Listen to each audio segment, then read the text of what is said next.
கிறிஸ்துவுக்கு அன்பான சகோதர சகோதரர்களே, உங்களுடைய ஆரோக்கியம் நம்முடைய ஆண்டவரே கிறிஸ்து நாமத்தினாலே உங்களை வாழ்த்து வரவேற்கிறேன்.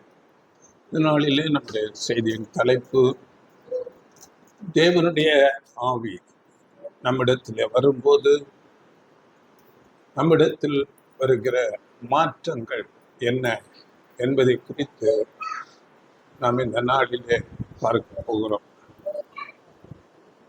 தேவனுடைய ஆவி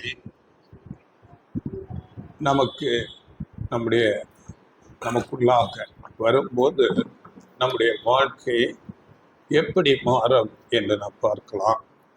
முதலாவது, தேவனுடைய ஆவி பற்றி நாம் அறிந்து கொள்ள வேண்டும். இதற்கு நாம் இந்த லிங்கிலேயே நம்ம ஒரு 3 பாகமாக பாடம் எடுத்திருக்கிறோம். பிதாவாகிய தேவன் குறித்தும், ஆண்டவர் இயேசு கிறிஸ்துவை குறித்தும், பரிசுத்த ஆவியானவர் குறித்தும் 3 பாகத்தில் நாம் எடுத்திருக்கிறோம். இதை நீங்கள் தெளிவாக பார்த்தால், அவர்களை கேட்டு உணர்ந்து கொண்டால் இந்த ஒரு சரியான ஒரு விளக்கம் அதிலே உங்களுக்கு கிடைக்கும். இப்பொழுது நாம் பரிசுத்த ஆவி நம்மிடத்திலே வரும்போது அது நம்மை எப்படியாக மாற்றுகிறது என்பதை குறித்த பாடம். தேவ ஆவி என்பது உன்னதத்திலிருந்து வருகிற ஒரு பலன் என்று நாம் வசனத்திலே தெளிவாக படிக்கிறோம். தேவனுடைய வல்லமை என்று லூக்கா 24ஆம் அதிகாரத்தில் 49ஆம் வசனம் அப்படியாக சொல்லுகிறது. படியுங்கள். லூக்கா 24:49. என் பிதா வாக்குத்தத்தம் பண்ணினதை இதோ நான் உங்களுக்கு அனுப்புகிறேன். நீங்களோ உன்னதத்திலிருந்து வரும் பலனால் தரிப்பிக்கப்படும் வரைக்கும் எருசலேம் நகரத்தில் இருங்கள் என்றார். பார்த்தீங்களா? உன்னதத்திலிருந்து வருகிற பலனால் தரிப்பிக்கப்படும் வரைக்கும். இதை இன்னொரு மொழிபெயர்ப்பில், திருவிவிலியம் என்ற ஒரு மொழிபெயர்ப்பில் எப்படி அங்கே மொழிபெயர்க்கிறார்கள் என்றால், என் தந்தை வாக்களித்த வல்லமையை நான் உங்களுக்கு அனுப்புகிறேன்.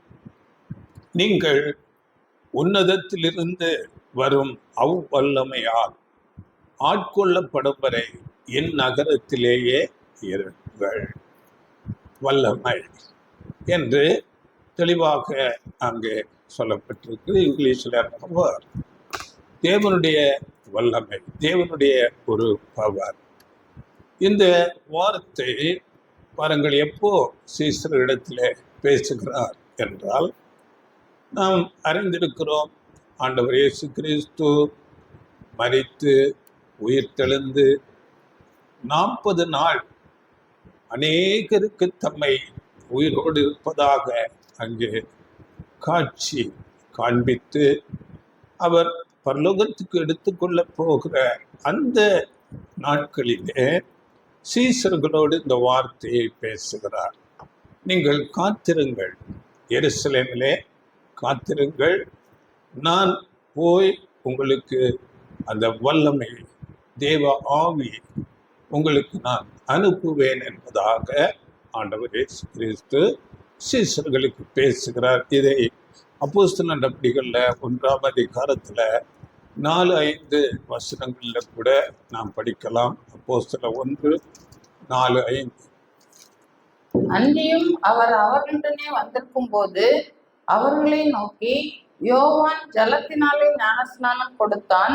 நீங்கள் சில நாளுக்குள்ளே பரிசுத்த ஆவியினாலே ஞானஸ்நானம் பெறுவீர்கள். ஆகையால் நீங்கள் எருசலேமை விட்டு போகாமல் என்னிடத்தில் கேள்விப்பட்ட பிதாவின் வாக்குத்தத்தம் நிறைவேற காத்திருங்கள் என்று கட்டளையிட்டார். கட்டளையாக சொல்கிறார், நீங்கள் காத்திருங்கள். உன்னதத்திலிருந்து பிதா வாக்குத்தத்தம் பண்ணின அந்த வல்லமையை, தேவ ஆவியை, பரிசுத்த ஆவியை நான் உங்களுக்கு அனுப்புகிறேன். நீங்கள் எருசலேமிலே காத்திருங்கள் என்று சொல்லுகிறார். இந்த காரியத்தை ஆண்டவர் இயேசு கிறிஸ்துவுக்கு ஞான ஸ்நானம் கொடுத்த யோவான் ஸ்நானகன் இதை முன்னதாக அவர் சொல்லியிருக்கிறார். லூக்கா 3:14 நான் ஜலத்தினால் உங்களுக்கு ஞான ஸ்நானம் கொடுக்கிறேன், என்னிலும் வல்லவர் ஒருவர் வருகிறார், அவருடைய பாதரட்சியின் வாரை அவிழ்க்கிறதற்கு நான் பாத்திரன் அல்ல, அவர் பரிசுத்த ஆவியினாலும் அக்னியினாலும் உங்களுக்கு ஞான ஸ்நானம் கொடுப்பார். அப்படி நமக்கு தெரியும், ஞான ஸ்நானம் என்றால் தண்ணீர்ல முழுகி எடுப்பது. தண்ணீர்ல அது ஒரு தண்ணீர் எடுக்கிறது. பரிசுத்த ஆவியினாலே எடுக்கப்படுகிற ஞான ஸ்நானம். அதற்காகத்தான் அந்த சீசர்களை நீங்கள் எருசலேமிலே காத்திருங்கள் என்று சொல்லி அவர் பரலோகத்துக்கு ஏறி போனார். அப்படி அவர் ஏறி போனது பிறகு ஆண்டவர் இயேசு கிறிஸ்து சொன்ன அந்த வார்த்தை, அந்த கட்டளையின்படியே சீசர்கள் அங்கே காத்திருந்தார்கள். காத்திருந்து பெந்தேகோஸ்தே நாள் என்று சொல்லப்படுகிற 50வது நாளிலே அங்கே அந்த பரிசுத்த ஆவி அங்கே ஊற்றப்படுகிறது. இதை குறித்து நாம் பின்னால் பார்க்கலாம். அதன் பிறகு அவர்களுடைய வாழ்க்கை எப்படியாக மாறிவிட்டது என்பதை குறித்து கூட நாம் பின்னால் பார்க்க போகிறோம். இப்போ தேவ ஆவி என்று பழைய ஏற்பாட்டில் பேசப்படுகிறது, புதிய ஏற்பாட்டில் பரிசுத்த ஆவி என்று பேசப்படுகிறது.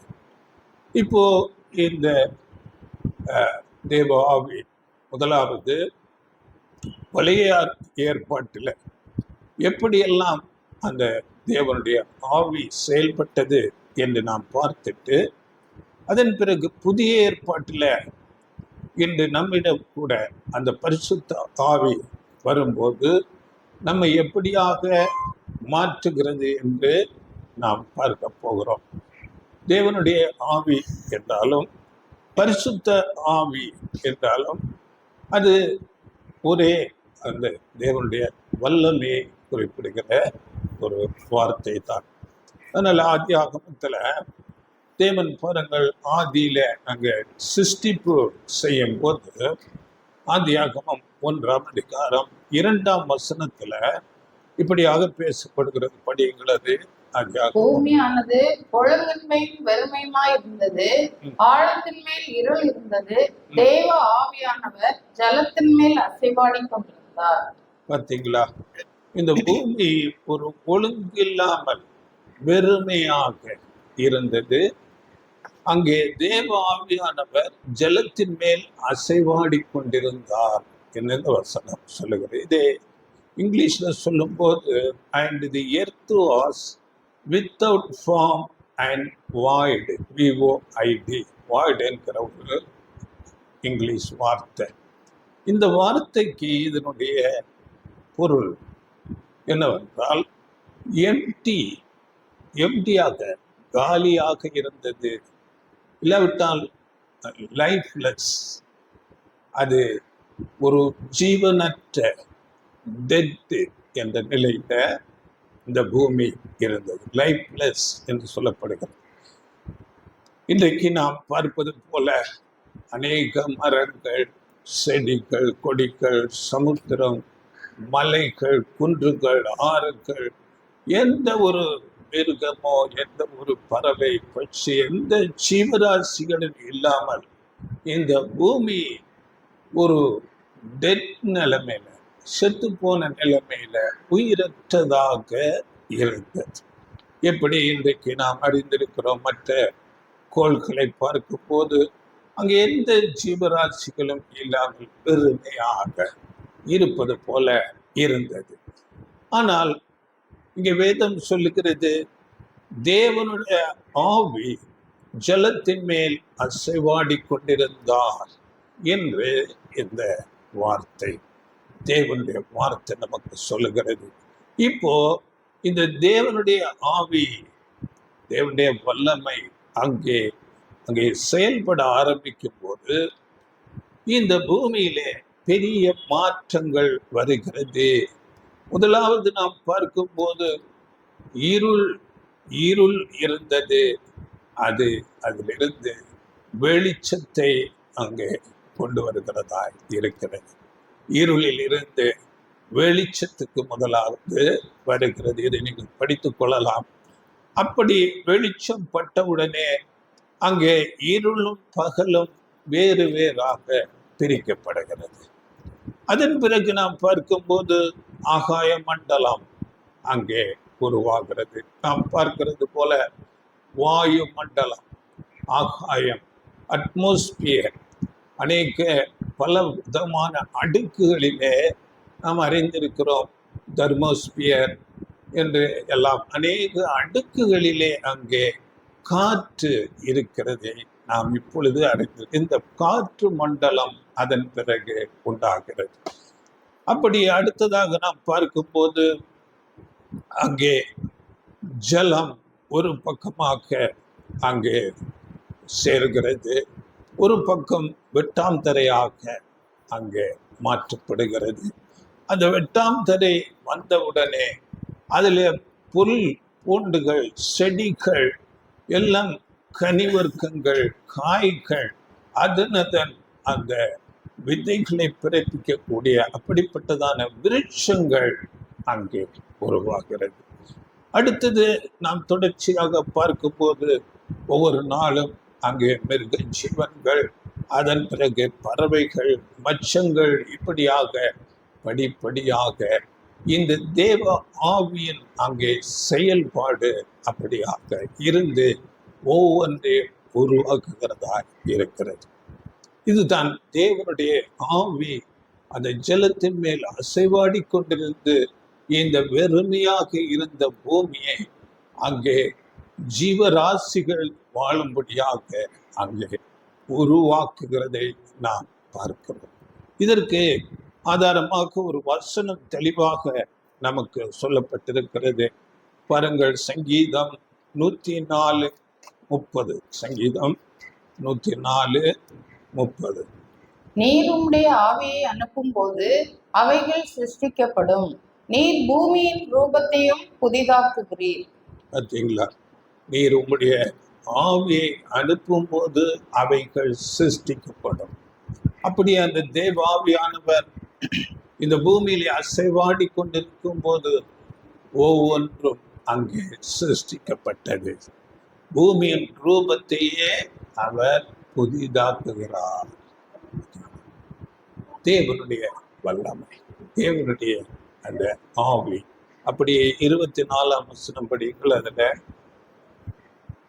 104. கர்த்தாவே, உமது கிரியைகள் எவ்வளவு திரள்.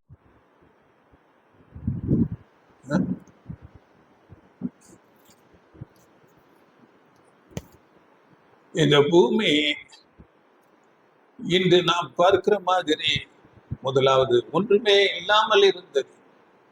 இன்னைக்கு பார்க்கிற விருட்சங்களோ, மரங்களோ, மிருகங்களோ, பறவைகளோ, மலைகளோ, ஆறுகளோ எதுவும் இல்லாதிருந்தது. அப்படி வெறுமையாக இருந்தது. தேவன் தம்முடைய ஆவியை அனுப்பும் போது, அந்த ஆவி அங்கே செயல்படும் போது இவைகளெல்லாம் அங்கே உருவாக்கப்பட்டது. தேவன் தம்முடைய ஆவியை அனுப்பி சகலத்தையும் சிருஷ்டிக்கிறார்.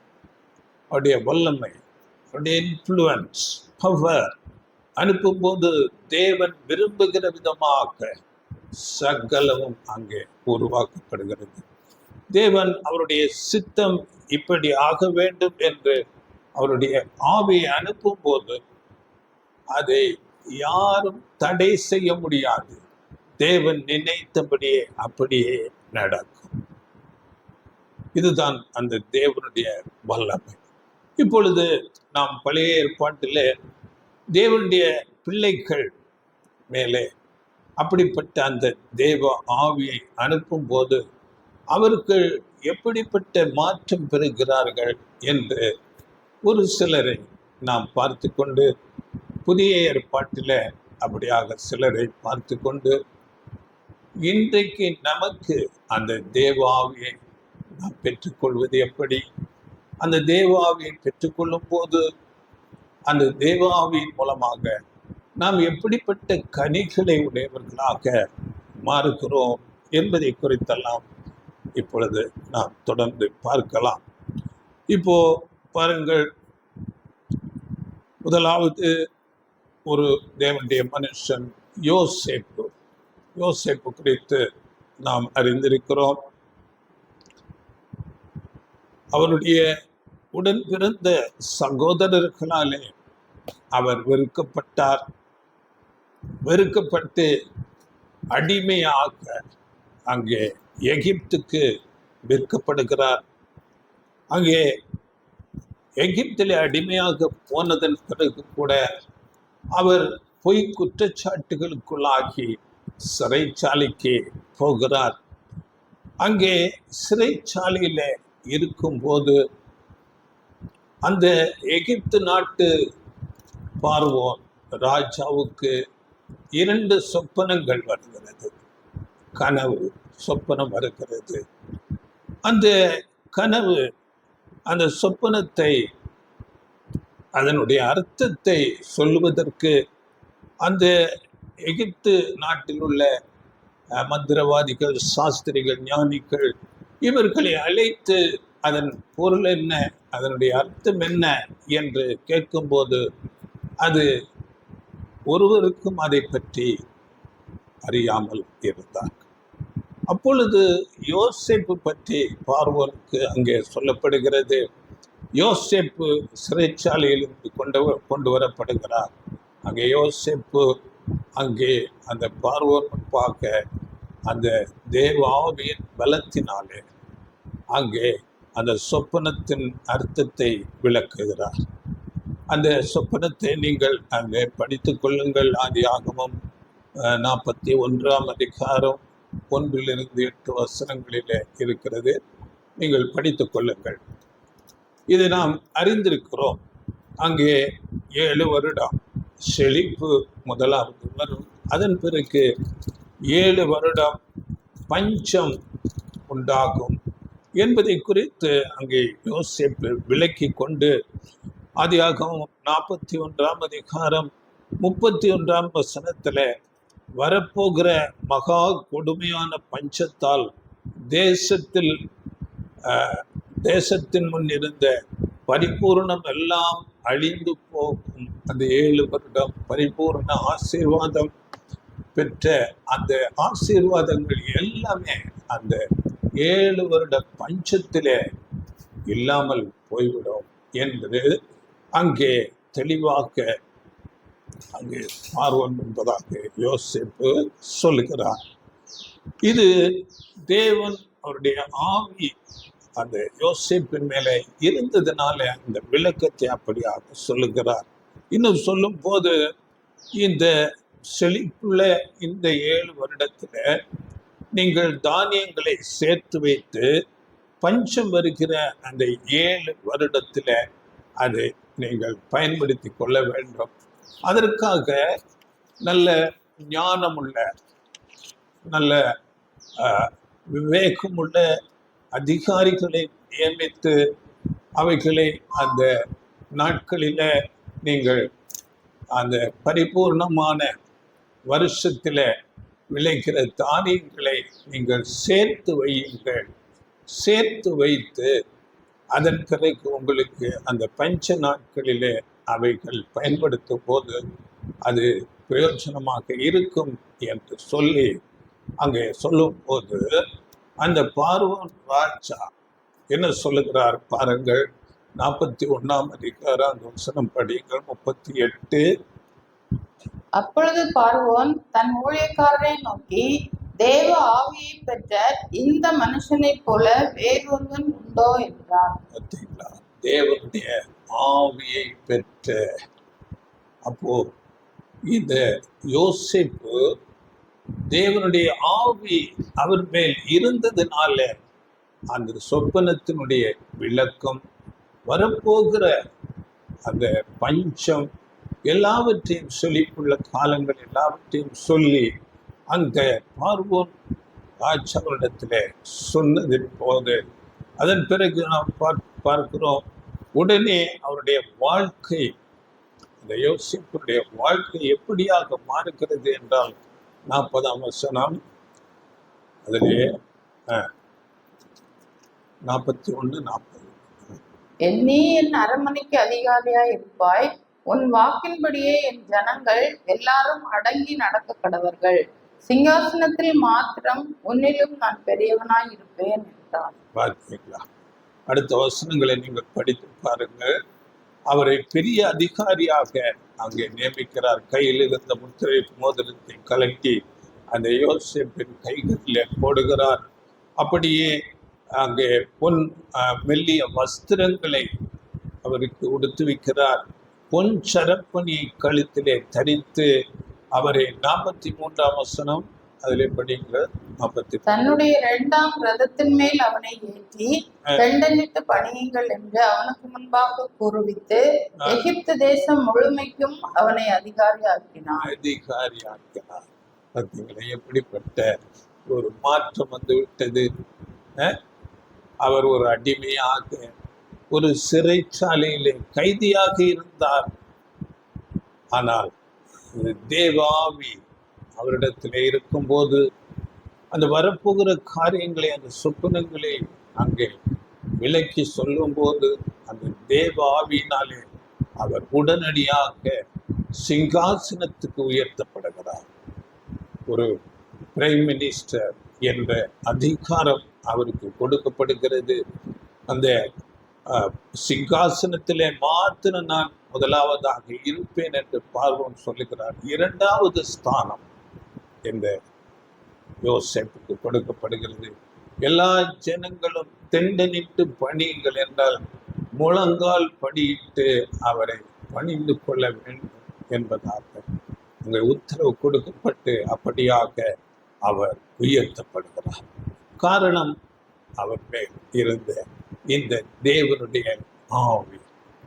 அந்த தேவனுடைய ஆவி அவர் மேல் இருக்கும்போது அவர் எப்படியாக பொய்யாக குற்றம் சாட்டப்பட்டாலும் அதை குறித்து அவர் கவலைப்படாமல் அங்கே சிறைச்சாலைக்கு செல்லுகிறார். எந்த சூழ்நிலையிலும் அவர் தேவ அந்த ஆவியின் மூலமாக அவர் உண்மையுள்ளவராக, தேவனுடைய பார்வையில எந்த தீமையும் செய்யாதவராக அப்படியே இருக்கிறார். இதுதான் அவருடைய மேன்மைக்கு காரணம். அதனால் ஒரு வசனம் கூட அவரை குறித்து சொல்லும் போது சங்கீதங்களில 105ஆம் சங்கீதம் 19ஆம் வசனத்துல கர்த்தர் சொன்ன வார்த்தை எடுங்க படிச்சுட்டீங்க. கர்த்தர் சொன்ன வார்த்தை நிறைவேறும் அளவும் அவருடைய வசனம் அவனை புடமிட்டது. தேவன் எல்லாவற்றுக்கும் ஒரு நேரம் வைத்திருக்கிறார். அதுவரையிலும் அவரை அநேக சோதனைகள், நெருக்கங்கள், சிறைச்சாலை, அடிமை, பொய்யாக குற்றம் சாட்டப்படுதல் இப்படியாக அவர் மேல் சுமத்தப்பட்டது. ஆனாலும் அங்கே வசனம் அவரை புடமிட்டது என்று நாம் படிக்கிறோம். அப்பொழுது அவர் உண்மையுள்ளவராகவே இருக்கிறார். எப்படிப்பட்ட சூழ்நிலையிலும் அதனால் அவருக்கு அந்த மேன்மை வந்தது. தேவ ஆவி அவரோடு கூட இருந்தது. அந்த தேவ ஆவி இருந்ததுனால வரப்போகிற காரியங்களை சொல்லி அந்த மேன்மையை பெற்றுக்கொண்டார். இது நமக்கும் பாடமாக இருக்கிறது. நாமும் அந்த தேவ ஆவியை பெற்றுக்கொள்ள வேண்டும் என்றால் உண்மையுள்ளவர்களாக, தேவனுடைய பார்வையில நீதியாக நாம் வாழ வேண்டும். அநேக சோதனைகள், நெருக்கங்கள், அநேக சூழ்நிலைகள் அப்படியாக நமக்கு வரும், யோசேப்பு போல. ஆனாலும் அந்த இடத்திலே நாம் உண்மையாக இருக்கும்போது ஏற்ற வேளையில் அவர் நம்மை உயர்த்துவார். அப்படியாக நாமும் இருக்க வேண்டும்.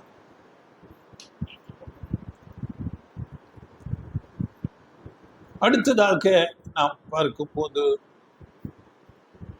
நமக்கு தெரியும், இஸ்ரேல் ஜனங்கள் எகிப்தின் அடிமைத்தனத்திலிருந்து மோசே மூலமாக விடுவிக்கப்பட்டு வனாந்திரத்திலே பிரயாணப்பட்டு வருகிறார்கள். அங்கு மோசேக்கு சொல்லப்பட்டது, மலையின் மேல் வர வைத்து அங்கே தேவனை தொழுது கொள்ளும்படியாக ஒரு ஆசிரிப்பு கூடாரத்தை அமைக்கும்படி அங்கே மோசேக்கு கட்டளையிடப்பட்டது. அங்கே மோசேக்கு சொல்லும் போது அதை நீ எப்படி அமைக்க வேண்டும் என்று மலையிலே உனக்கு காண்பிக்கப்பட்ட மாதிரியின்படியே, அந்த மாதிரியின்படியே அவைகளை நீ செய்ய எச்சரிக்கையாயிரு என்று சொல்லப்பட்டது. அப்போ மோசைக்கு அங்கே ஒரு ப்ளூ பிரிண்ட் போல, வரைபடம் போல தேவன் காண்பித்திருக்கிறார். அதை அப்படியே செய்ய வேண்டும். அந்த ஆசரிப்பு கூடாரத்தை பற்றி நாம் அறிந்திருக்கிறோம். அதிலே பொன்னால் செய்யப்பட்ட பாத்திரங்கள், குத்துவிளக்கு, வெள்ளி, வெண்கலம் போன்ற அந்த உலோகங்கள் மூலமாக செய்ய வேண்டும். மரங்களிலே சித்திர வேலைப்பாடுகளோடு அங்கே அநேக பர்னிச்சர்ஸ், அங்கே மேய்ச்சை, அங்கே தூப பீடம், பலிபீடம், இவைகளெல்லாம் அங்கே வெண்கலத்தினாலும், அங்கே அந்த வெண்கலத்திலே மரத்திலே, அதன் பிறகு அந்த மரத்தை சுற்றி தங்கத்தினால் அதை கவர் பண்ண வேண்டும். இப்படி அதை ஞானமாக செய்ய வேண்டும். இந்த ஞானமாக செய்வதற்கு இந்த எகிப்தில் இருந்த ஜனங்கள், அவர்கள் அடிமைகளாக அங்கே எகிப்திலே என்ன வேலை செய்து கொண்டிருந்தார்கள் என்றால், அங்கே செங்கல் அறுக்கிறவர்களாக, அங்கே சாந்து குலைத்து அங்கே பில்டிங் கட்டுவதற்காக விவசாய வேலைகளை செய்து கொண்டு, இப்படியாக அடிமைகள் போல அங்கே வேலை செய்து கொண்டிருக்கிறார்கள். அப்படிப்பட்டவர்களுக்கு இந்த பர்னிச்சர் செய்யக்கூடிய கார்பெண்டர் வேலை, அடுத்ததாக இந்த பொன், வெள்ளி, வெண்கலம் போன்ற இவைகள் மூலமாக செய்யப்படுகிற அந்த ஆசாரி வேலை எப்படி தெரியும்? அவர்களுக்கு தெரிய எந்த விதமான ஒரு சான்ஸ் இல்லை. ஆனால் தேவன் அங்கே ஒரு மனிதனை செலக்ட் பண்ணுகிறார். அங்கே ஒரு மனிதனை செலக்ட் பண்ணி, நான் அவன் மேல் என்னுடைய ஆவியை ஊற்றுவேன். அப்பொழுது அந்த மனிதன் இந்த பொன், வெள்ளி, வெண்கலம், இந்த மர வேலைகளை செய்வதற்கு அவனுக்கு ஏற்ற ஞானம், புத்தி அவனுக்கு கொடுக்கப்படும் என்று தேவன் அந்த ஆவியை ஒரு மனிதனுக்கு கொடுக்கிறார். படிங்கள் அந்த வசனம், யாத்திராகமம் 31ஆம் அதிகாரம் 2-5 வசனங்கள். யாத்திராகமம். நான் யூதாவின் கோத்திரத்தில் ஊருடைய மகனான ஊரியின் குமாரன் பெசலேலை பேர் சொல்லி அழைத்து, வினோதமான வேலைகளை அவன் யோசித்து செய்கிறதற்கும், பொன்னிலும் வெள்ளியிலும் வெண்கலத்திலும் வேலை செய்கிறதற்கும், ரத்தினங்கள் முத்திரை வெட்டாக வெட்டி பதிக்கிறதற்கும், மரத்தில் சித்திர வேலைகளை செய்கிறதற்கும், மற்றும் சகலவித வேலைகளையும் யூகித்து செய்கிறதற்கும் வேண்டிய ஞானமும் புத்தியும் அறிவும் அவனுக்கு உண்டாக அவனை தேவ ஆவியினால் நிரப்பினேன். சகலத்தையும், பொன், வெள்ளி வேலை, மர வேலைகள் எல்லாவற்றையும் யூகித்து ஞானமாக செய்வதற்கு நான் அவனுக்கு ஞானம், புத்தி, அறிவு உண்டாக அவனை தேவ ஆவியினால் நிரப்பினேன். இந்த மனுஷன் பெசலையே என்ற ஒரு மனிதனை தேவன் தெரிந்து கொள்கிறார். அவன் மேல தேவ ஆவியை கொடுக்கிறார். அப்பொழுது அவன் எல்லா காரியங்களையும் ஞானமாக, அந்த ஆசரிப்பு கூடாரத்துக்கு வேண்டிய எல்லா பணிமுட்டுகள், பொன், வெள்ளி, வெண்கலம், மர வேலைகள் எல்லாவற்றையும் ஞானமாக அங்கே அமைத்து அந்த ஆசரிப்பு கூடாரம் அங்கே கட்டப்படுகிறது. தேவாவி அவன் மேல் கொடுக்கும்போது அவனுடைய அந்த ஞானத்தினாலே அவன் எல்லாவற்றையும் யூகித்து ஞானமாக, பார்த்தீங்களா, இது தேவ ஆவியினாலே உருவாக்கப்படுகிறது. அடுத்ததாக நாம் பழைய ஏற்பாட்டில் முக்கியமான ஒரு நபராக தாவீது ராஜா வருகிறார். அந்த தாவீது ராஜாவை பற்றி நாம் அறிந்திருக்கிறோம். அவர் ஒரு ஆடு மேய்க்கிற வாலிபனாக, சாதாரண மனிதனாக ஆடுகளின் பின்னே நடந்து கொண்டிருந்தார். அங்கே அவரை தாவீதை தேவன் அங்கே தெரிந்து கொண்டு தேவனுடைய மனுஷனாகிய தீர்க்கதரிசி சாமுவேலை கொண்டு அங்கே அபிஷேகம் பண்ணுகிறார். அன்றிலிருந்து அந்த தேவனுடைய மனுஷன் மூலமாக அபிஷேகம் பண்ணப்பட்டதிலிருந்து தேவ ஆவி அவன் மேல் தங்கி இருந்தார் என்று நாம் படிக்கிறோம். அந்த வசனம் படிங்கள். 1 சாமுவேல் 16:13. 1 சாமுவேல் 16:13. அப்பொழுது சாமுவேல் தைல கொம்பை எடுத்து அவனை அவன் சகோதரர் நடுவிலே அபிஷேகம் பண்ணினான். அந்நாள் முதற்கொண்டு கர்த்தருடைய ஆவியானவர் தாவீதின் மேல் வந்து இறங்கி இருந்தார். சாமுவேல் எழுந்து ராமாவுக்கு போய்விட்டான். அன்றிலிருந்து அந்நாள் முதற்கொண்டு கர்த்தருடைய ஆவியானவர் தாவீதின் மேல் வந்து இறங்கி. அந்த அபிஷேகம் பண்ணப்பட்டும் உடனே கர்த்தருடைய ஆவி அவர் மேல் வந்து அவர் தைரியமாக அதன் பிறகு அநேக காரியங்களை செய்கிறார். யுத்த வீரனாக இருக்கிறார். நாம் அறிந்திருக்கிறோம். அவர் முதலாவதாக எல்லாராலும் பயந்து ஒதுங்கி இருந்த அந்த கோலியாத் என்ற ஒரு பலஸ்தீனியன் அந்த மனிதனை அவர் மேற்கொள்ளுகிறார். அந்த கோலியாத் பெலிஸ்தியன் கோலியாத்தை அவர் மேற்கொள்ளுகிறார். அந்த கோலியாத் அவரை கண்டு இஸ்ரேல் அந்த இராணுவ சேனை எல்லாரும் பயந்து நடுங்கிக் கொண்டிருந்தார்கள்.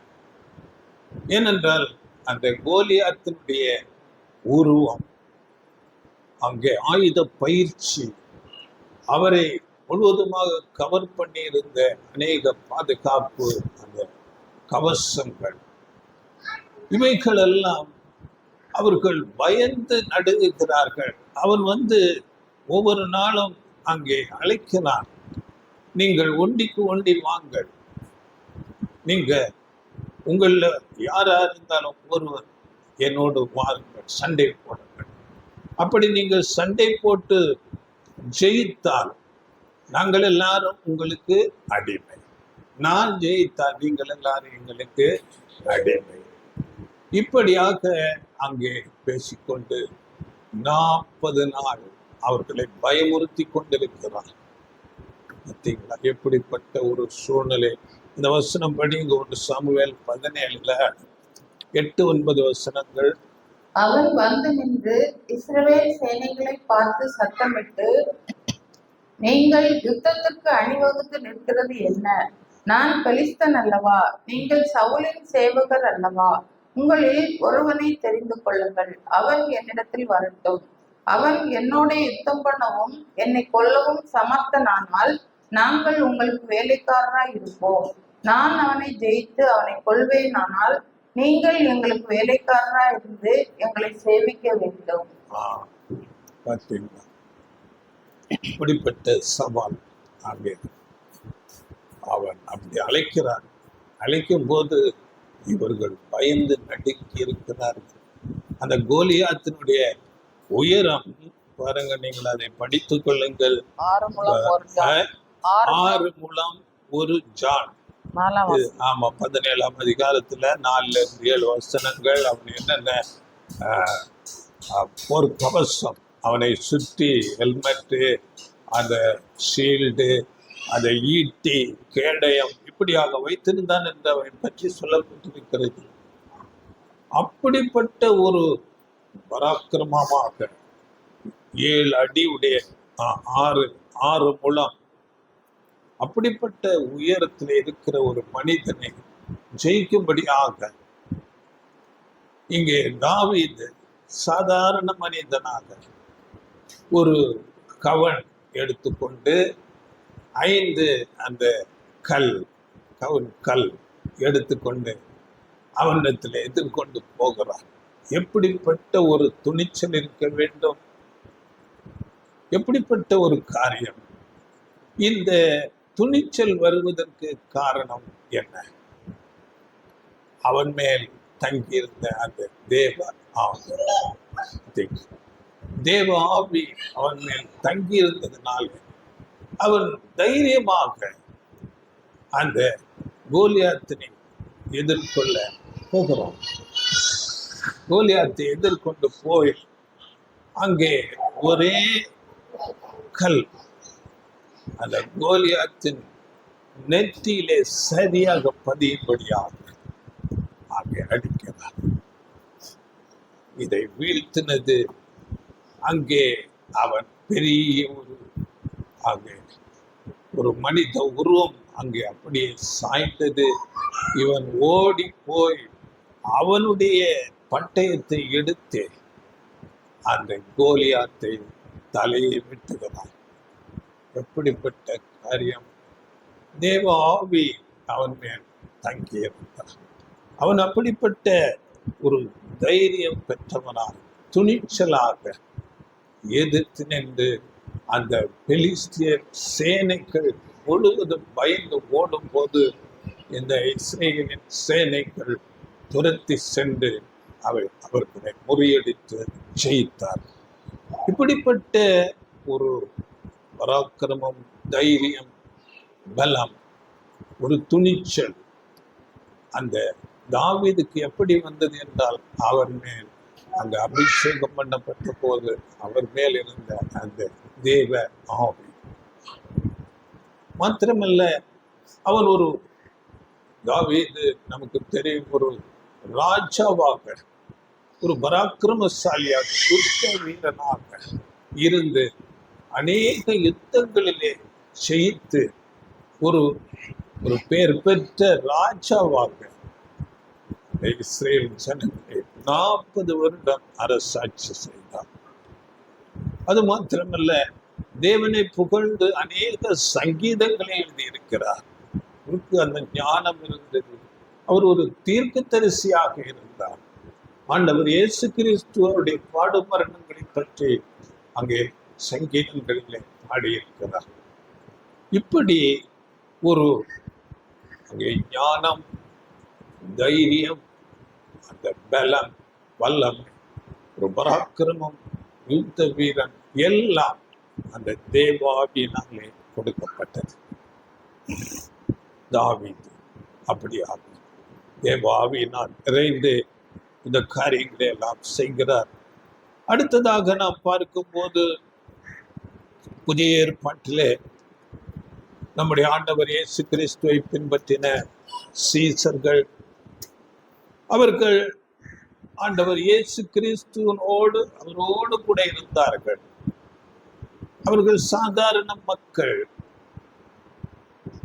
அந்த மக்கள் இயேசுவோடு கூட இருந்து அவரால் போஷிக்கப்பட்டு, பாதுகாக்கப்பட்டு, அவரால் வழிநடத்தப்பட்டார்கள்.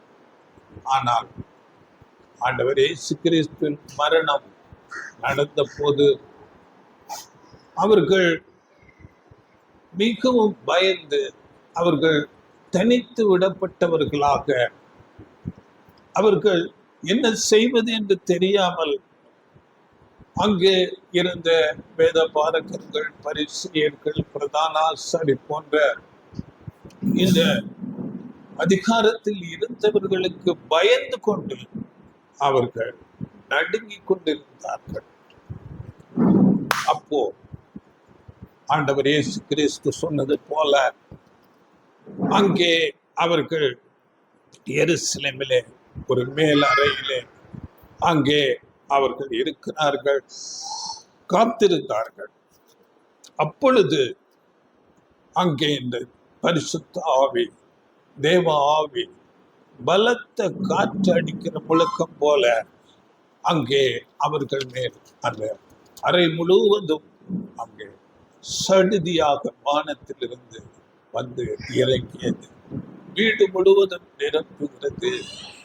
எல்லாரும் பரிசுத்த ஆவியினாலே நிரப்பப்பட்டு அவர்கள் அறியாத வேறு வேறு தேசத்தில் உள்ள பாஷைகளை பேசுகிறார்கள். எப்படிப்பட்ட செயல்! இந்த தேவ ஆவி அவர்கள் மேல் ஊற்றப்படும் போது இதை குறித்து படிங்கள். அப்போஸ்தலர் 2ஆம் அதிகாரம் 1-4 வசனங்கள். பெந்தேகொஸ்தே என்னும் நாள் வந்தபோது அவர்கள் எல்லாரும் ஒருமனப்பட்டு ஓரிடத்தில் வந்திருந்தார்கள். அப்பொழுது பலத்த காற்றடிக்கிற முழக்கம் போல வானத்திலிருந்து சடுதியாய் ஒரு முழக்கம் உண்டாகி அவர்கள் உட்கார்ந்திருந்த வீடு முழுவதையும் நிரப்பிற்று. அல்லாமலும் அக்னிமயமான நாவுகள் போல பிரிந்திருக்கும் நாவுகள் அவர்களுக்கு காணப்பட்டு அவர்கள் ஒவ்வொருவர் மேலும் வந்து அமர்ந்தது.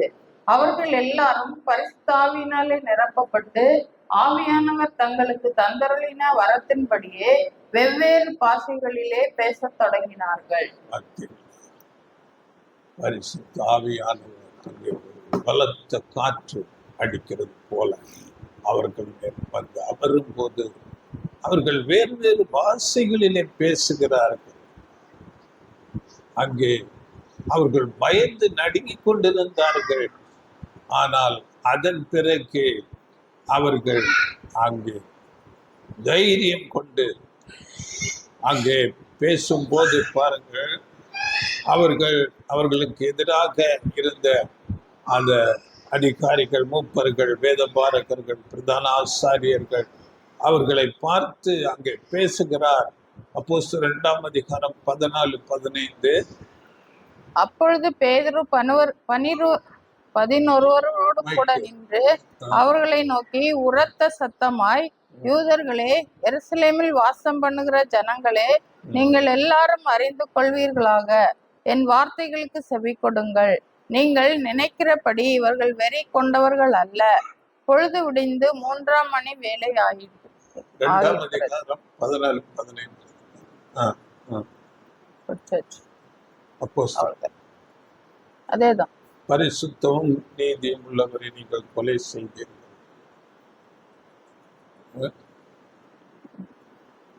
அப்போஸ்தலர்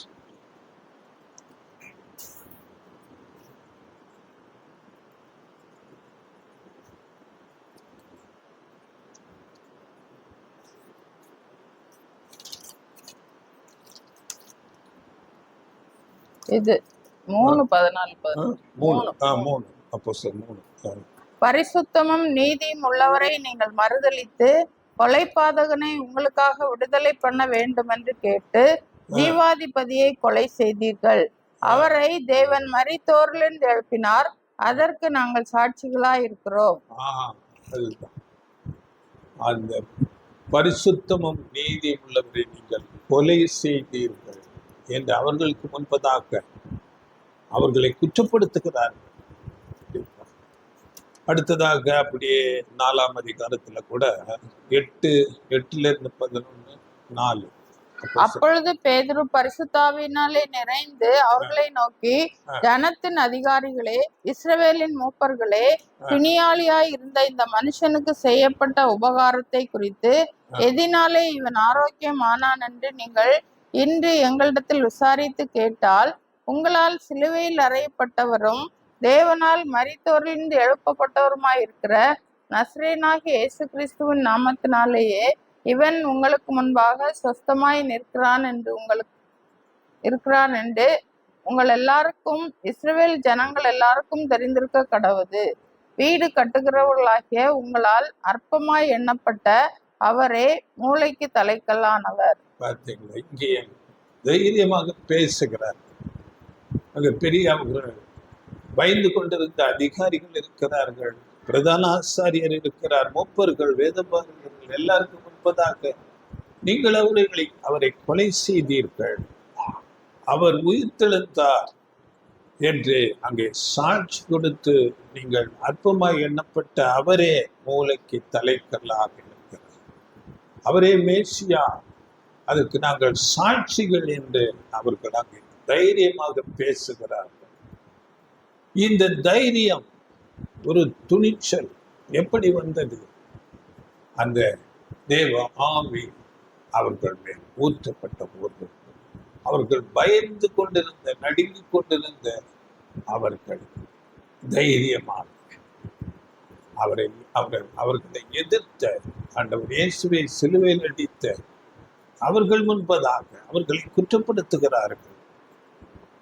அதன் பிறகு அநேக பயமுறுத்தல்கள் அவர்களுக்கு வருகிறது. நீங்கள் இந்த நாமத்தை குறித்து பேசக்கூடாது என்று அங்கு எச்சரிக்கப்படுகிறார்கள். அதை குறித்து அவர்கள் கவலைப்படவில்லை. 20ஆம் வசனம் இதிலேயே, நாங்கள் கண்டவைகளையும் கேட்டவைகளையும் பேசாமல் இருக்கக்கூடாதே என்றார்கள்.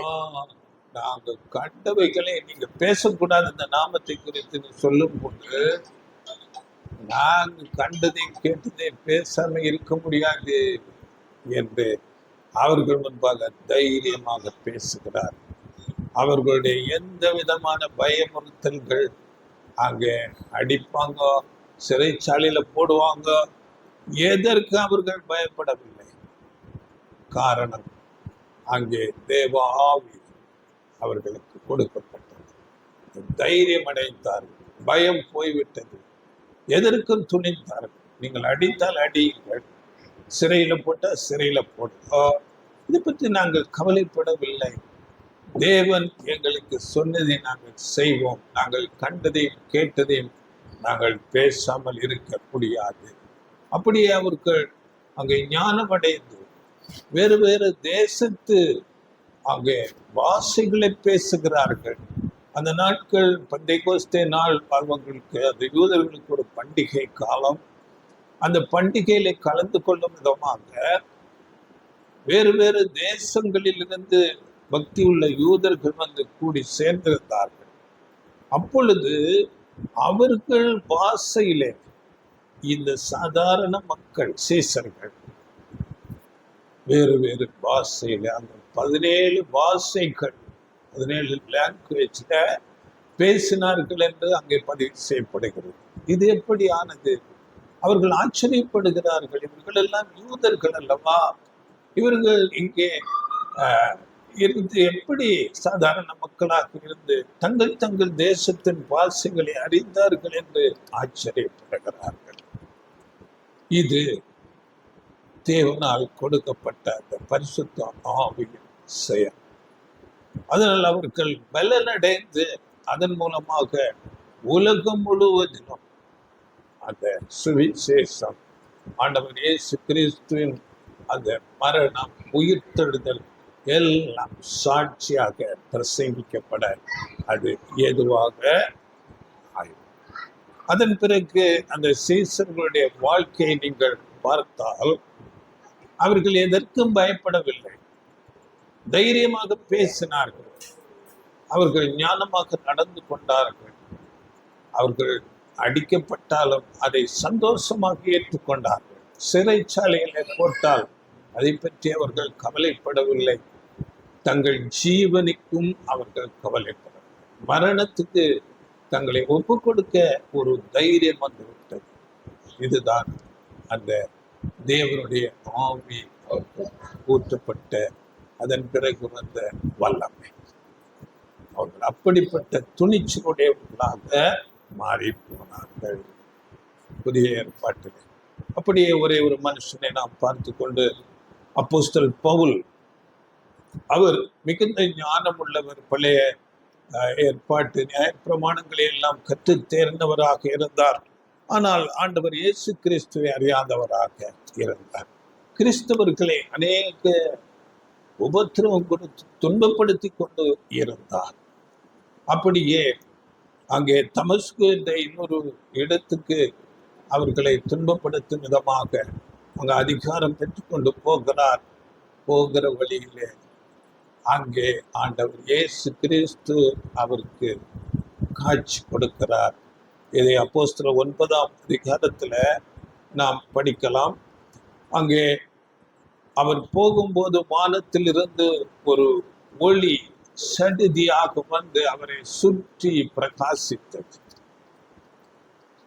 அவர் அதை சொல்லும் போது அப்போஸ்தலன் பவுல் சூரிய பிரகாசத்துக்கும் மேலான பிரகாசம் என்று வேறு இடங்களில் பேசுகிறார். அந்த சூரிய பிரகாசத்துக்கும் அதிகமான ஒளி அவரை சுற்றி வளைத்த போது அவர் அங்கே கீழே விழுந்து விட்டார். கீழே விழுந்தது மாத்திரமல்ல, அவருடைய கண்கள் குருடாக்கப்பட்டது. 3 நாள் கண்கள் குருடாக அப்படியாகவே அங்கே இருக்கிறார். அவரோடு கூட இருந்தவர்கள் கைத்தாங்கலாக கொண்டு போகிறார்கள். அதன் பிறகு தேவனுடைய மனுஷனாகிய அனனியாவை தேவன் அனுப்புகிறார்.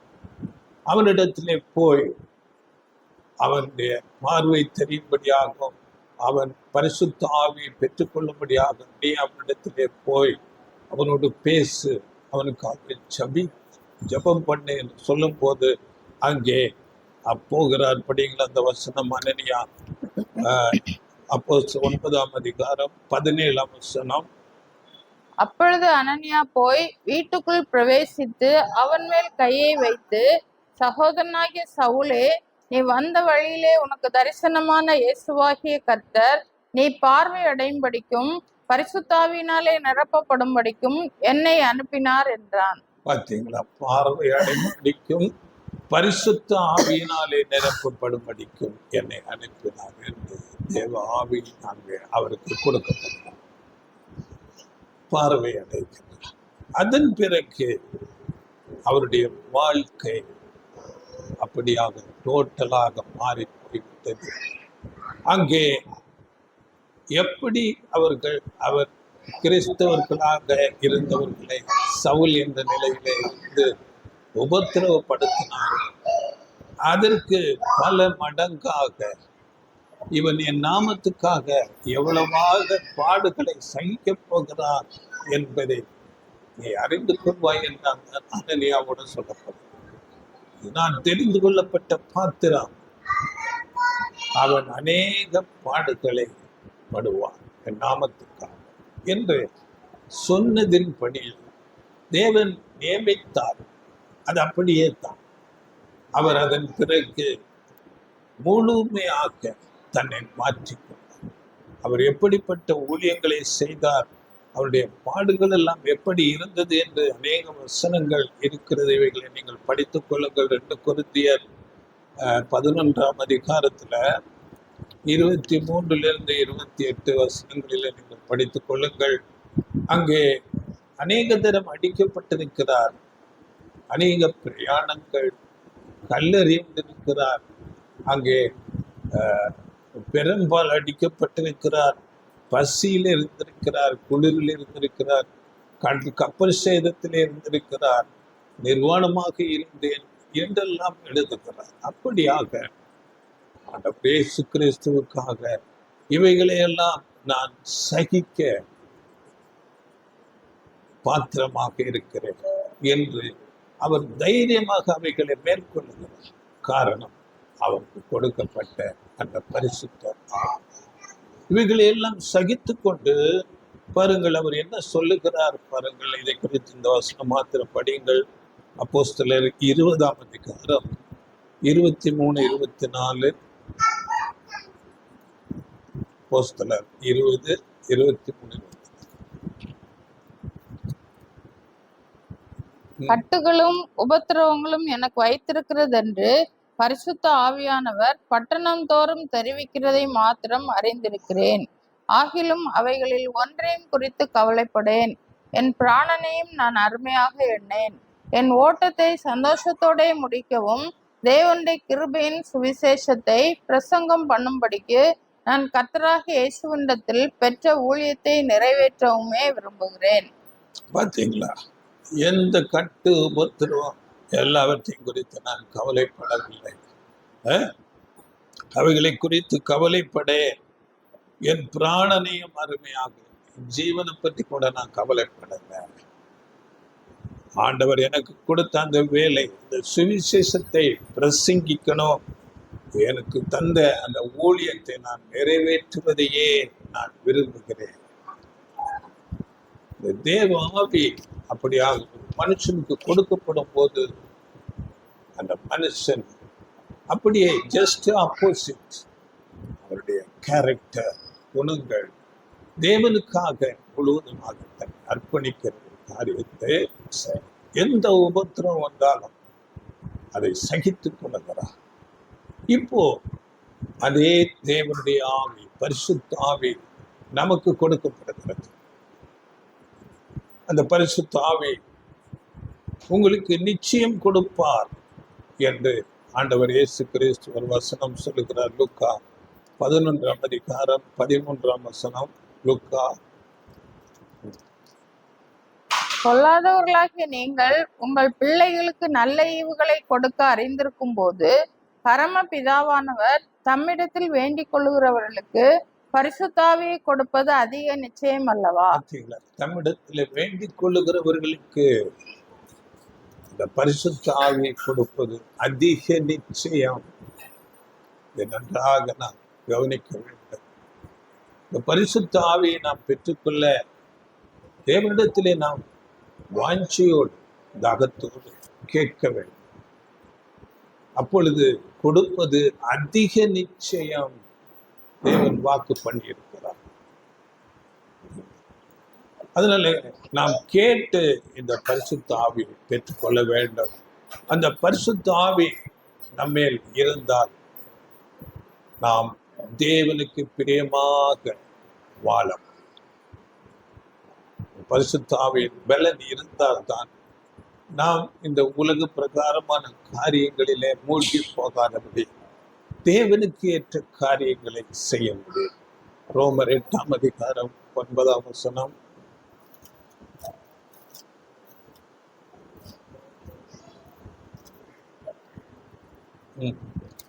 8:9 ரோமர். தேவனுடைய ஆவி உங்களில் வாசமாய் இருந்தால் நீங்கள் மாம்சத்துக்கு உட்பட்டவர்களாய் இராமல் ஆவிக்குட்பட்டவர்களாய் இருப்பீர்கள். பார்த்தீங்களா? ஆவிக்குட்பட்டவர்களாய் இருப்பீர்கள். இந்த உலக பிரகாரமான காரியம் கவலைகள் அப்படி என்று இல்லாமல் ஆவிக்குட்பட்டவர்களாக தேவனுக்கு பிரியமானதை செய்வதாக இருக்க முடியும். அப்படி ஆண்டவர் இயேசு கிறிஸ்து சொல்லும் போது யோவான் 16:13 அவர் உங்களை சகல சத்தியத்துக்குள்ள அப்பொழுது நடத்துவார். சத்தியம் இது என்று நாம் அறிந்து கொள்ள முடியும். படிங்கள வசனம் 16:13. சத்திய ஆவியாகி அவர் வரும்போது சகல சத்தியத்திற்குள்ளும் உங்களை நடத்துவார். அவர் தம்முடைய சுயமாய் பேசாமல் தாம் கேள்விப்பட்டவைகள் யாவையும் சொல்லி வரப்போகிற காரியங்களை உங்களுக்கு அறிவிப்பார். சகல சத்தியத்துல நம்மை நடத்துவார்.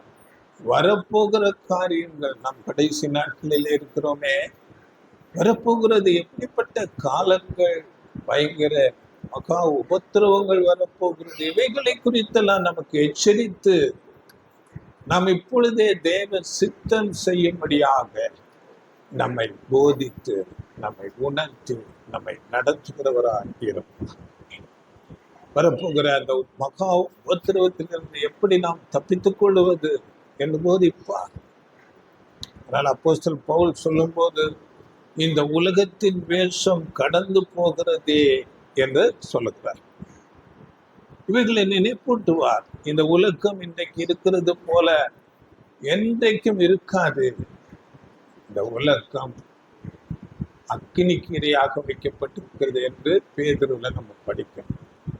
எப்படி முதலாம் உலகம் ஜலப்பிரளயத்தினால அழிக்கப்பட்டதோ அப்படியே இந்த உலகம் அக்கினிக்கு இரையாக வைக்கப்பட்டிருக்கிறது என்று வரப்போகிற காரியங்களை உணர்த்தி நம்மை போதித்து தெய்வ பயத்துல தேவனுக்கு சித்தமான காரியங்களை செய்யும்படியாக நம்மை போதிப்பார், நம்மை உணர்த்துவார், நம்மை நடத்துவார், எச்சரிப்பார். அப்படியே பாருங்கள் 1 யோவான் 5:18 நாம் மனப்பூர்வமாக பாவம் செய்யாதபடி தேவ ஆவி நம்மை பாதுகாத்துக் கொள்ளும். படியுங்கள் 5:18 1 யோவான். தேவனால் பிறந்த எவனும் பாவம் செய்யான் என்று அறிந்திருக்கிறோம். தேவனால் பிறந்தவன் தன்னை காக்கிறான், பொல்லாங்கன் அவனை தொடான். பார்த்தீங்களா? இருதயத்துல நாம் உணர்த்தப்படுவோம். துணிகரமாக பாவங்களை செய்வதற்கு நம்முடைய இருதயம் குத்தப்படும். இந்த தேவ ஆவி நம்மிடத்துல வரும்போது அப்படியே தேவனுடைய விருப்பங்களை நாம் செய்யும்படி நமக்குள்ளாக தங்கி இருப்பார் அந்த பரிசுத்த ஆவி ஆனவர் என்று வேதம் சொல்லுகிறது. யோவான் அதில் 14:16 யோவான்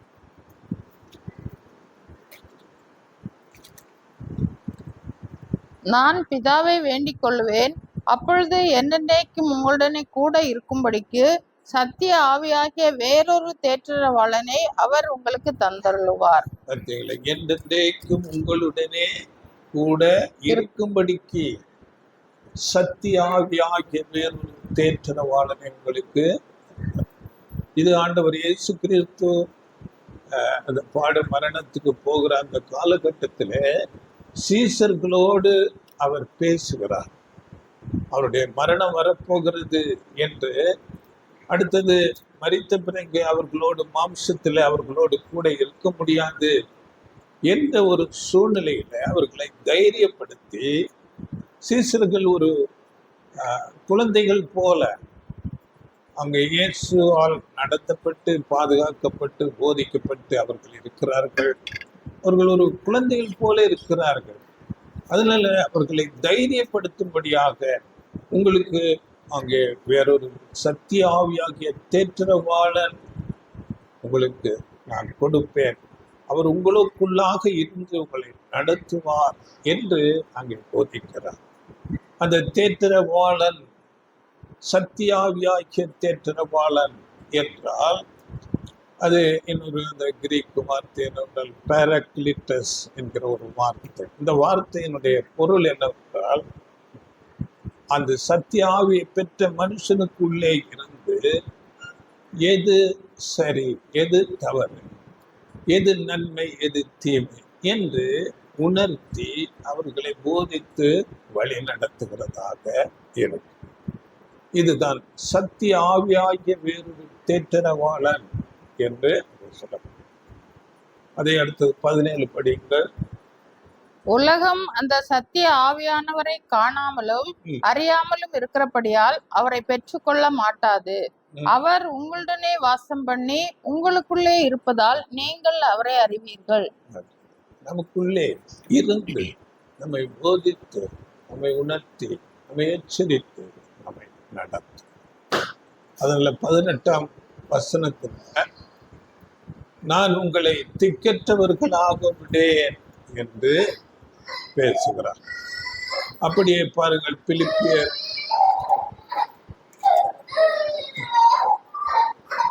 2ஆம் அதிகாரம் 13ஆம் வசனத்துல,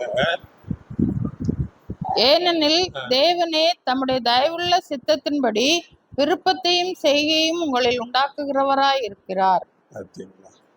தேவன் அவருடைய சித்தத்தை, அவருடைய விருப்பத்தை நாம் செய்யும்படியாக நமக்குள்ளே கிரியை நடப்பிப்பார். அந்த தேவ ஆவியின் மூலம் தேவ சித்தம் என்ன, அவருடைய விருப்பம் என்ன என்று நாம் செய்யும்படியாக நமக்குள்ளாக இருந்து கிரியை நடப்பிப்பார். அது இங்கிலீஷ்ல சொல்லும் போது God who works in you, நமக்குள்ளே இருந்து வேலை செய்வார் அந்த தேவ ஆவி, அந்த பரிசுத்த ஆவி. இதை குறித்து ஏசாயா தீர்க்கதரிசனம் 64:8 நீர் எங்களுடைய பிதா, நாங்கள் களிமண், நீர் எங்களை உருவாக்குகிறவர் என்று தேவன் அப்படியாக நம்மை உருவாக்குவார். அவருக்கு சித்தமானதை செய்யும்படியாக அந்த தேவ ஆவி தந்து அவருக்கு பிரியமான பாத்திரமாக நம்மை உருவாக்குவார். அப்படியே இந்த தேவ ஆவி நமக்குள்ளே இருந்து கிரியை செய்யும் போது நமக்கு வருகிற நன்மைகள் என்ன என்று பார்க்கும்போது, முதலாவது நாம் தேவனுடைய பிள்ளைகள் என்று அழைக்கப்படுவோம். தேவனுடைய பிள்ளைகள் அப்படி என்றால் ஆண்டவர் இயேசு கிறிஸ்துவோடு உடன் சுதந்திர என்ற ஒரு மேலான ஒரு ஆசீர்வாதம் நமக்கு வாக்கு பண்ணப்படுகிறது. ரோமர் 8ஆம் அதிகாரம், ரோமர் 8:16-17 நாம் தேவனுடைய பிள்ளைகளாய் இருக்கிறோம் என்று ஆவியானவர் தாமே நம்முடைய ஆவியுடனே கூட சாட்சி கொடுக்கிறார். நாம் பிள்ளைகளானால் சுதந்திரருமாமே, தேவனுடைய சுதந்திரரும் கிறிஸ்துவுக்கு உடன் சுதந்திரருமாமே. கிறிஸ்துவுடனே கூட நாம் மகிமைப்படும்படிக்கு அவருடனே கூட பாடுபட்டால் அப்படி ஆகும். பார்த்தீங்களா? தேவனுடைய ஆவியினால நாம் என்ன உடன் சுதந்திர தேவனுடைய பிள்ளை என்ற ஒரு அங்கீகாரம் அந்த தேவ ஆவியினால நமக்கு கொடுக்கப்படுகிறது. அவரோடு கூட நாம் அந்த ஆசீர்வாதத்தை பெற்றுக்கொள்ள அவரோடு நாம் பாடுகளை சகிக்க வேண்டும். அப்ப தேவ ஆவியினால நாம் பலப்படுத்தப்படும் போது அவருடைய நாமத்துக்காக எப்படிப்பட்ட சூழ்நிலைகள்ல நடத்தப்பட்டாலும் அவைகளை சந்தோஷமாக பாடுகளை உபத்திரவங்களை சகிக்கிறவர்களாக இருக்கும். அந்த தேவ ஆவி நமக்குள் இருக்கும்போது இன்னும் ஆவியின் கனிகள் நம்மில் வெளிப்படும். தேவ ஆவியின் கனி, ஆவியின் கனிகள் என்று நம்ம அறிந்திருக்கிறோம். கலாத்தியர்ல 5ஆம் அதிகாரம் 22, 23 ஆவியின் கனியும் அன்பு, சந்தோஷம், சமாதானம், நீடிய பொறுமை, தயவு, நற்குணம், விசுவாசம், சாந்தம், இச்சையடக்கம், இவைகளுக்கு விரோதமான பிரமாணம் ஒன்றுமில்லை. இப்படிப்பட்ட கனிகள் நம்மிலே அந்த அன்பு, அன்பின் மூலமாக எல்லா அன்பினால சந்தோஷம், சமாதானம், நீடிய பொறுமை, எல்லா அந்த குணலட்சணங்கள் நம்மில் உண்டாகி பெருகிறதாக இருக்கும். ஏனென்றால் நாம் பவுல் மூலமாக கற்றுக்கொள்ளும் போது 1 கொரிந்தியர் 13:13 நீங்க படித்து பாருங்கள். இப்பொழுது விசுவாசம், அன்பு, நம்பிக்கை, அன்பு நிலைத்திருக்கிறது. இதுல அன்பே பெரியது. இந்த அன்புல வளரும்படியாக தேவ ஆவியினால நாம் பலப்படுத்தப்படுவோம். அப்படியே அந்த அன்பு ஒரு காலம் ஒளியாது. அன்பு எப்போதும் நம்மோடு இருக்கிறதாக இருக்கு, நித்தியமானது. அப்படி இந்த கனிகள் வரும்போது நாம் தேவனுக்கு பிரியமானதை செய்வோம். ஆவியின் கனிகள், ஆவியினால் அந்த கனிகளை பெற்றுக்கொள்ளும் போது அங்கே நாம் படிக்கும் போது ரோமர் 13:10 அன்பு நியாயப்பிரமாணத்தின் நிறைவேறுதலாக இருக்கிறது. அன்பானது பிறனுக்கு பொல்லாங்கு செய்யாது. நியாயப்பிரமாணத்தை முழுவதும் கை கொள்ளுவது போல ஆக்கிவிடும் அந்த அன்பு. தேவ ஆவியினால அன்பு நம்மிடத்தில் ஊற்றப்படும். அதிலே 9ஆம் வசனம், எப்படி என்றால் விபச்சாரம் செய்யாதிருப்பாயாக, கொலை செய்யாதிருப்பாயாக, களவு செய்யாதிருப்பாயாக, பொய்சாட்சி சொல்லாதிருப்பாயாக, இச்சியாதிருப்பாயாக என்கிற இந்த கற்பனைகளும் வேற எந்த கற்பனையும் உன்னிடத்தில் நீ அன்பு கூறுகிறது போல பிறனிடத்திலும் அன்பு கூறுவாயாக என்கிற ஒரே வார்த்தையிலே தொகையாய் அடங்கி இருக்கிறது. அன்பு, அன்பிலே எல்லா பிரமாணங்களும் அடங்கி உள்ளது. இந்த அன்பிலே நாம் வளருகிறவர்களாக இந்த அன்பு அந்த தேவ ஆவியின் பலன் இருந்தால் மாத்திரமே நாம் வளர முடியும். இந்த அன்பு சத்ருவையும் சிநேகிக்கிற அன்பு. நம்மை நேசிக்கிறவர்களை நான் நேசிப்பது சுலபம், ஆனால் எதிராளி சத்துருவை நேசிப்பது மிகுந்த கடினம். இவைகளை இந்த அன்பு குறித்து நாம் ஆண்டவர் இயேசு கிறிஸ்துவில பார்க்கிறோம். அவரை சிலுவையில் அறைந்தவர்களை அவர் ஜெபிக்கும் போது இவர்கள் செய்வது இன்னதென்று அறியாதிருக்கிறார்கள் என்று அவர்களுக்காக பரிந்து பேசுகிறார்கள். அதுதான் அந்த தீமை செய்கிறவர், அவரை சிலுவையில் அடித்தவர்களை நேசிக்கிற அன்பு. ஆண்டவர் இயேசு கிறிஸ்து அன்பாகவே இருந்தார். இது தேவனுடைய ஒரு தெய்வீக குணலட்சணம். அப்படியே முதல் இரத்த சாட்சி ஸ்தேவான் அந்த தேவ ஆவியினால் நிரப்பப்பட்டிருந்ததுனாலே அவரை கல்லெறிந்து கொல்லுகிறார்கள். அந்த நேரத்திலே ஜெபிக்கிறார், முழங்கால் பிடித்து, தேவனே இவர்கள் மேல் இந்த பாவத்தை சுமத்தாதிரும். இதுதான் தேவனுடைய அன்பு. தேவ ஆவியின் பலத்தினாலே பெற்றுக்கொள்கிறார்கள். அப்படியே இந்த தேவ ஆவி நமக்குள்ளே இருக்கும்போது நமக்கு ஒரு தெளிந்த புத்தி நமக்கு கொடுக்கப்படுது. வசனம் நீங்கள் படித்துக் கொள்ளுங்க. 2 தீமோத்தேயு 1:7 தேவன் நமக்கு பயமுள்ள ஆவியை கொடுக்காமல் பலமும் அன்பும் தெளிந்த புத்தி உள்ள ஆவி. தேவ ஆவியினால அன்பு, பலம், தெளிந்த புத்தி. அப்படியே இந்த தேவ ஆவியினாலே நாம் மற்றவர்களை மன்னிக்கிற ஒரு குணம் நமக்கு கொடுக்கப்படுகிறது. ஆண்டவர் இயேசு கிறிஸ்துவிடத்துல இதை கூட நீங்கள் படித்துக் கொள்ளுங்கள். மத்திய 18 பேர் சீசர்கள் கேட்கிறார்கள், எனக்கு விரோதமாக குற்றம் செய்தால் நான் எத்தனை தினம் அவர்களை மன்னிக்க வேண்டும் என்று கேட்கும்போது மத்திய 18:21-22 7-70 தரம் நீங்கள் மன்னிக்க வேண்டும் என்று சொல்றார். 7-70. அப்படி என்றால் 490 டைம்ஸ். அப்படி அது அந்த மன்னிப்பு அப்படியாக பழகும் போது அந்த குணமாகவே மாறிவிடும். 7-70 தரம் மன்னிக்க வேண்டும். இப்படிப்பட்ட அந்த மன்னிக்கிற குணம் இந்த தேவ ஆவியினால் நமக்கு கொடுக்கப்படுகிறது. அப்படியே தேவனுடைய குணம், விசேஷித்த குணம், ஆறுதல் படுத்துகிற குணம்.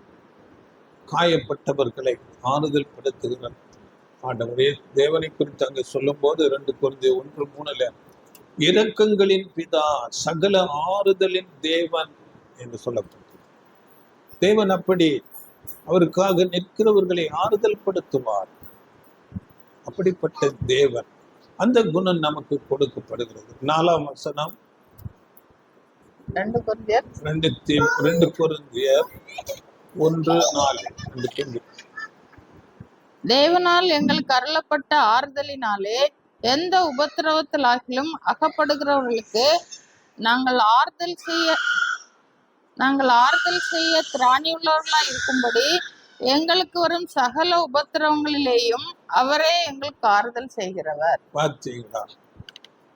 அந்த உபத்திரவங்களிலே இருக்கிறவங்களை ஆறுதல் படுத்துகிற ஒரு அந்த சிந்தை நமக்கு கொடுக்கப்படும். தேவனே அப்படி ஆறுதல் படுத்துகிறவராக, இப்படியாக அந்த தேவ ஆவி நமக்கு கொடுக்கப்படும் போது தெய்வீக குணலட்சணங்கள் நம்மிலே உண்டாகி பெருகுகிறது. தேவன் தம்முடைய குமாரனையே கொடுத்தார். ஆண்டவர் இயேசு கிறிஸ்து தம்மையே பலியாக அப்படிப்பட்ட ஒரு தியாகம், இந்த குணலட்சணம், அன்பு நமக்குள்ளாக உண்டாகி பெறும். இது தேவன் விரும்புகிற ஒரு விசேஷித்த குணலட்சணங்களை நம்மில் உண்டாக்கி பெருகப்படும். அதனால நாம் இந்த பரிசுத்த ஆவியை அதிகமாக வாஞ்சித்து தாகத்தோடு கேட்டு பெற்றுக்கொள்ளும். இப்படியாக தேவனுடைய அந்த தெய்வீக குணலட்சணங்கள், ஆண்டவர் இயேசு கிறிஸ்துவில் இருந்த அநேக அந்த குணங்கள் நம்மிடத்திலே வந்து கிறிஸ்துவின் சாயலுக்கொப்பாக நாம் மாறி அந்த தேவன் நமக்கு வாக்குத்தத்தம் பண்ணின அந்த பரலோகத்திலே இயேசுவோடு கூட ஆளுகை செல்கிறவர்களாக இருக்கும். அதற்கு நமக்கு தேவை இந்த பரிசுத்த ஆவியின் பலன் இல்லாமல் நாம் அப்படிப்பட்ட காரியங்களை செய்து நிறைவேற்ற முடியாது. அதனால இந்த தேவ ஆவியை கேட்டு பெற்றுக்கொண்டு இந்த குணலட்சணங்களை வளர்த்தி கொண்டு ஆண்டவர் இயேசு கிறிஸ்துவின் சாயலுக்கு ஒப்பாக மாறி அப்படிப்பட்டதான மேலான ஒரு பரலோக ஆசீர்வாதத்தை பெற்று கிறிஸ்துவோடு ஆளுகை செய்யும்படியாக தேவன் தாமே அவரை ஆசீர்வதிப்பார்.